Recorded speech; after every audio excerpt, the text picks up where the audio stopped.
जनसन्मान यात्रेच्या निमित्तानं मी आणि माझे सगळे सहकारी फिरतोय। जनसन्मान यात्रेमागचं कारण म्हणजे आम्ही जनसेवक आहोत। जनतेची सेवा करणारा अजित पवार, दत्ता भरणे, संजय मामा शिंदे आम्ही सगळेजण आहोत आणि त्याच्यामुळे जनतेच्याकडे जाऊन जनतेचा सन्मान करणं, जनतेच्या बद्दल, समाज बांधवांच्या बद्दल, माय माऊलींच्या बद्दल गेल्या अर्थसंकल्पामध्ये महाराष्ट्रातल्या तमाम जाती धर्माच्या माझ्या महिला, तमाम माझ्या जाती धर्माचे बांधव यांच्याकरता काय योजना आम्ही दिल्या हे सांगण्याचं काम आम्ही या निमित्तानं करतोय। इंदापूरकरांनो, मी सभेला जातोय, मी कुणावर टीका टिप्पणी करत नाही, कारण योजनाच आम्ही इतक्या चांगल्या दिल्या। महायुतीच्या सरकारच्या माध्यमातून गेल्या काही वर्षामध्ये जो निधी आम्ही दिला, त्याच्या आधी पण सरकारमध्ये असताना आमचा दत्ता मामा राज्यमंत्री सार्वजनिक बांधकाम होता, त्याही वेळेस मी अर्थमंत्री होतो, त्यावेळेस राज्याला, जिल्ह्याला आणि वेगवेगळ्या तालुक्याला निधी देण्याचा प्रयत्न केला। शेवटी आमदार आपण कशाकरता निवडून देतो? आपल्या इथे विकास कामं करण्याकरता। आणि आम्ही गेल्या 5 वर्षाच्या मध्ये महायुती सरकारच्या माध्यमातून आणि त्याच्या आधीच्या सरकारच्या माध्यमातून विकास कामं केलेली, त्याचा उल्लेख दत्ताबाबांनी केला। मित्रांनो, तुम्हाला सगळ्यांना माय माऊलींना माहिती आहे, अख्ख्या महाराष्ट्राला माहिती आहे, मी काही खोटं बोलत नाही किंवा मला खोटं बोलून काही मिळवायचं देखील नाही। आजच्या मामांनी सांगितलं की 5,000 कोटीची कामं दिली। मामाने थोडासा त्याच्यामध्ये आकडा लपवण्याचा प्रयत्न केलेला आहे।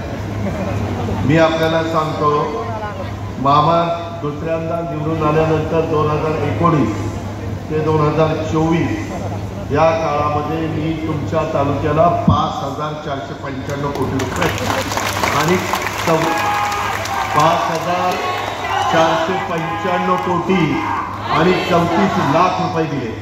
तुम्ही म्हणाल काय अजित पवार एवढं तुम्ही सांगता? महत्त्वाचंच सांगतो, इंदापूर तालुक्यात, माझ्या बारामती तालुक्यातला जो पालखी मार्ग निघतो आणि इंदापूर तालुक्यात संपेपर्यंत जातो, त्याची किंमत 760 कोटी आहे।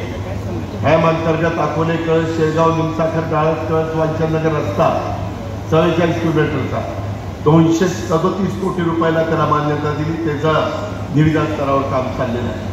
उजनी धरण जलस्तर अगं म्हणलं माय माऊली विमानातच मुंबईला बसलो 8:30ला, इथं कसं पोहोचेल 8:30ला? मुंबई 8:30ला सोडली, तिथून बारामतीला, तिथून इथं, म्हणजे एवढा उत्साह। तरी आमच्या थांबलेल्या होत्या महिला, ह्या का थांबल्या होत्या? त्यांना कुठेतरी विश्वास आहे। विरोधक काय करतात? ही कोटी फसवी गोष्ट मिळणार नाही, मिळाल्यानंतर म्हणजे लवकर काढून घ्या, लवकर काढून घ्या, परत घेतील। अरे कोण घेईल? का खोटं बोलताय? नंतर म्हणल्या काही नाही, चांगली योजना नाही। माझी लाडकी बहीण ही योजना आम्ही दिलेली चांगली आहे का नाही? आहे म्हणणाऱ्यांनी हातवर करा। त्या विरोधकांना म्हणून एकदा येऊन इथं तुमचे डोळे उघडून बघा, माझ्या माय माऊलींच्या मनात ती चांगली योजना आहे। अहो, गोरगरिबांना आमच्या कुरपणीला जातात, आमच्या महिला काचा गोळा करतात, माझा कचरा गोळा करतात, आमच्या महिला धुणं भांडी करतात, झाडू पोछा करतात। आदिवासी भागामध्ये, जिरायत भागामध्ये, डोंगरी भागामध्ये, दुष्काळी भागामध्ये काय परिस्थिती आहे? काय त्या महिलांना मिळतं? आमच्या पुण्या मुंबईमध्ये झोपडपट्टीमध्ये काशीली अवस्था आहे। अहो, तिथं नीटपणे त्यांचं घरदार नाहीये। अशामध्ये स्वतःचं आयुष्य तिथे काढतायत, संसार करतायत, आणि त्या गरीब महिलेला आपण काही द्यायचा निर्णय घेतला तर तुम्ही विरोध करता, तुम्ही कोर्टात जाता, कोर्टातच स्थगिती आणण्याचा प्रयत्न करता, खोटं सांगतात सुनावणी सुटला। मी आपल्याला सगळ्यांना सांगेन, हे महायुतीच्या सरकारने आम्ही सगळ्यांनी घेतलेला निर्णय आहे। यंदा ज्या महत्त्वाच्या योजना, ज्या तरुण आमच्या मुली गरिबांच्या, सगळ्या जाती धर्माच्या, त्यांना कॉलेजचं शिक्षण जे सोडावं लागतं गरीब आहे म्हणून, फी भरायला पैसे नाही, त्यांच्याकरता गरिबांच्या मुलींना कॉलेजचं शिक्षण घेण्याच्या करता आता शासन 100% फी भरणार। तुम्ही तुमच्या मुलीचं, गरिबाचं शिक्षण करा, तिला अधिकार नाही। दुर्दैवाने नशिबाने ती गरिबाच्या घरी जन्माला आली दुर्दैवी नशिबानी, तर तिला काही शिकण्याचा अधिकार नाही. श्रीमंतांच्याच मुलींना आहे, चांगल्याच्याच मुलींना आहे, आर्थिक संपन्न असणाऱ्या ज्याही गरिबाच्या मुली चांगल्या. तुम्ही त्यांचे वर्षाला 3 गॅस सिलेंडर सरकारने दिलेल्या पैशाचं द्यायचे, बाकीचे तुमचे तुम्ही घ्या.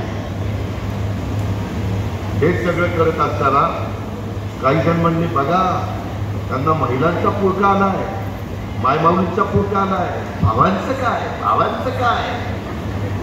अरे पठ्यानो, भावांना पण दिलं ना 3 हॉर्सपॉवर, 5 हॉर्सपॉवर, 7.5 हॉर्सपॉवर.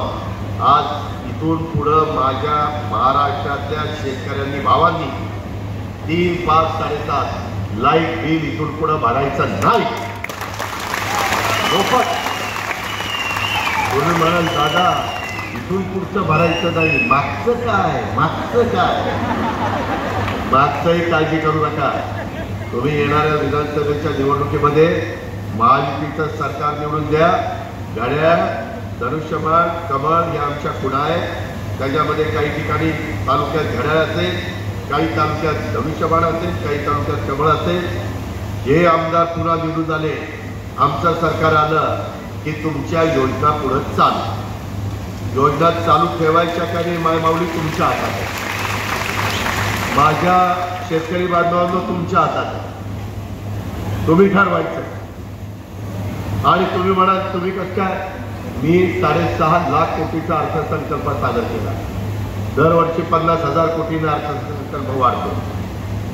त्यामध्ये आपलं स्थूल उत्पन्न किती आहे, काय आहे. आज केंद्रात आपल्या विचाराचं सरकार आहे, त्यांच्याकडनं देखील आम्ही निधी आणू शकतो. काही आपल्या राज्याचा निधी, जसं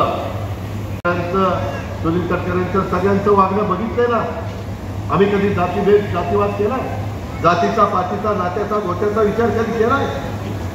आज सगळ्यांना बरोबर घेऊन चाललो ना बाबा. मी या योजनाही देताना जातपात, धर्म भेदभाव केला नाही. आणि त्या ठिकाणी आमचे बांधव गेले. उलट आम्ही आमच्या अल्पसंख्याक समाजाला, मी त्यांच्याकरता सरकारमधनं त्या ठिकाणी आपण जसं आरटी आहे म्हणजे बारकी आहे मागासवर्गीयांकरता, त्याच्यात मातंग समाज म्हणला दादा नाही आम्हाला आरटी पाहिजे, आमच्यावर थोडं तिथं आज्ञा होतो. मातंग समाजाला आरटी दिलं की नाही. त्याच्यानंतर माझ्या मुस्लिम बांधव म्हणायचे आमच्याकरता मार्की मंजूर केलं. बहुजन समाजाच्या करता सारखी, ओबीसी समाजाच्या करता महाज्योती, माझ्या आदिवासी समाजाला टार्टी, माझ्या अल्पसंख्याक समाजाला मार्की, माझ्या मागासवर्गीय समाजाला बारकी, त्याच्यातल्या मातंग समाजाला आरटी केलं की नाही. आणि अमृत, जो इतर वर्ग आहे त्यांच्याकरता अमृत योजना दिल्या ना, कुठं कमी पडलो. आणि ज्यांनी दिशाभूल केली, अहो काँग्रेसच्या राजवटीत तरी कधी माझ्या अल्पसंख्याक समाजाला या योजना मिळाल्या. दत्ता मामाला विचारा, संजय मामाला विचारा, कधी पाठीवरच्या काळामध्ये अल्पसंख्याक विभागाला निधी इतका मिळत नव्हता. त्यांना विचारा दफनभूमीला निधी दिला का नाही, शादी खाण्याला निधी दिला का नाही. दफनभूमीची विषय उत्तम पद्धतीनं उत्साहाचं वातावरण आहे. उशीर झाल्यामुळं थोडीशी अडचण झाली, पण मायमाऊलींनो मी ज्यावेळेस अर्थसंकल्प सादर करत होतो त्यावेळेस तुमचा विचार आला की बाबा आपण दर वेळेला 10 वेळेला अर्थसंकल्प सादर केला, त्यावेळेस असा अर्थसंकल्प सादर करायचा, विकास कामंही झाली पाहिजे, इन्फ्रास्ट्रक्चर ज्याला आपण म्हणतो ते पायाभूत सुविधा, तिथंही अडचणी यायला नको, परंतु माझ्या गरीब वर्गाला पण मदत झाली पाहिजे. आणि मदत करताना कुठल्याही जातीभेद, जातीपात असा होता कामा नये. जेवढ्या जाती धर्माची मायमाऊली आणि बांधव गरीब आहेत त्या सगळ्यांना त्याचा फायदा झाला पाहिजे. आणि आम्ही त्या योजना आणल्या. पहिली म्हणजे माझी लाडकी बहीण. माझी लाडकी बहीण योजना आणल्यानंतर आत्तापर्यंत जवळपास 1.25 कोटी महिलांच्या अकाउंटला डीबीटीवर पैसे 3,000 रुपये 2 महिन्याचे पोचले. तिथं ज्यांच्या अकाउंटला पैसे पोचले त्या महिलांनी हात वर करा. बघा तटकरेजी एवढ्या माझ्या मायमौलींच्या अकाउंटला पैसे पडले. राहिलेल्या मायमौलींनी घाबरू नका. अजितदादाचा वादा आहे, दादा वादाचा पक्का आहे. मी तुमचा भाऊ म्हणून सांगतोय, हे आम्ही आमच्या बहिणींना ओवाळणी दिलेली आहे. कोणी म्हणतात ना सोमी गोमे आम्ही काढून घेऊ. अरे काढून घेऊ, त्या काय घ्यायचं आहे काय काढून घ्यायला? कुणी तुमच्याकडं दिलेले डीबीटीचे पैसे काढून घेणार नाही. उलट आता दर महिन्याला त्याच्यात 1,500 रुपये येतील. तुम्हाला जे काही पाहिजे ते घ्या ना. अहो, हा पैसा मार्केटमध्ये आला तुमच्या हातात की मार्केटचा एक तेजी आली, मार्केट भरून गेलंय. मध्ये आम्ही सर्वे केला रक्षाबंधनाचा. त्या राख्या विकणाऱ्या दुकानदारांनी महाराष्ट्रातल्या सांगितलं, दादा इतके वर्ष रक्षाबंधन आम्ही करतोय, राख्या आणखी विकतोय, परंतु यंदाच्या वर्षी सगळ्यात जास्त राख्या आमच्या विकल्या गेल्या. जाईल तिथं 2-2 हात भरतात तरी मायमाऊली माझी राखी बांधून घे, माझी राखी बांधून घे. तो तिचा हक्क आहे, तो तिचा अधिकार आहे, तो तिला मिळाला पाहिजे. कधी कधी वेळेची समस्या असते. कोण मायमाऊली एवढं तुमच्यावर प्रेम करणार? काय कशामुळे घडलं? मुख्यमंत्री असतील, दोन्ही उपमुख्यमंत्री असतील, आमचे आमदार असतील, जाईल तिथं अक्षरशः महिलांचा उत्साह, महिलांचं प्रेम, महिलांची जिद्द, महिलांची चिकाटी. अहो, आता भूमिपूजनाला गेलो त्या पुलाच्या शिरसोडी कुगावच्या जाता, त्याबद्दल मला काही बोलायचं नाही. घटनेचे शिल्पकार डॉक्टर बाबासाहेब आंबेडकरांनी तो अधिकार तुम्हाला दिलेला आहे, परंतु काहींनी सांगितलं संविधान बदलला. आम्ही विनंती करून सांगत होतो, नाही बदलला संविधान. मी आजही तुम्हाला सांगतो, जोपर्यंत चंद्र आणि सूर्य आहे तोपर्यंत कोण मायेचा लाल संविधान बदलू शकत नाही. पण काहीच मुद्दा राहिला नाही, संविधान बदलणार. काहींना वाटलं आता आरक्षण जाणार, काहींना वाटलं आता घटना बदलणार. त्याच्यामध्ये आमचे आदिवासी आणि आमचे मागासवर्गीय त्यांना थोडंसं तसं वाटायला लागलं. आता येताना बारामतीच्या एअरपोर्टला मला काहींनी निवेदन दिलं, कारण मध्ये नवीन एक सुप्रीम कोर्टाने निकाल दिला. त्याची अंमलबजावणी करायची का नाही ते राज्य सरकारने ठरवायचं. काही राज्यांनी ठरवलंय, काँग्रेसच्या राज्यांनी 2 ठिकाणी त्याची अंमलबजावणी करायचा निर्णय घेतला असं मला शिष्टमंडळाने सांगितलं. आपलं छत्रपती शिवाजी महाराजांचा परिसर आहे. शाहू फुले आंबेडकरांच्या विचारधारेने आम्ही पुढे चाललोय. आम्ही कुठंही कुठल्या समाजावर अन्याय होईल, त्यांना ते आवडणार नाही अशा पद्धतीचं काम महायुतीच्या माध्यमातून होऊ देणार नाही.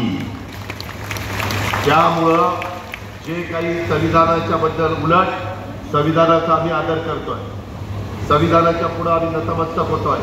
त्या दिवशी प्रांताध्यक्षांनी 15 ऑगस्टला संविधानाचं वाचन राष्ट्रवादी काँग्रेस पक्षाच्या ऑफिसमध्ये करायला सांगितलं. आणि मग तुम्ही केलं की नाही? केलं. प्रदीप शेतकऱ्यांना शेतीपंप पाहिजे असेल तर इथनं पुढं सोलरवरचा शेतीपंप. लाईट आली, लाईट गेली, आता रात्रपाळी, आता दिवसपाळी असलं काही नाही. दिवस उजाडला, सूर्य उगवला, मोटर चालू, दिवस मावळला, मोटर बंद, घरी जायचं.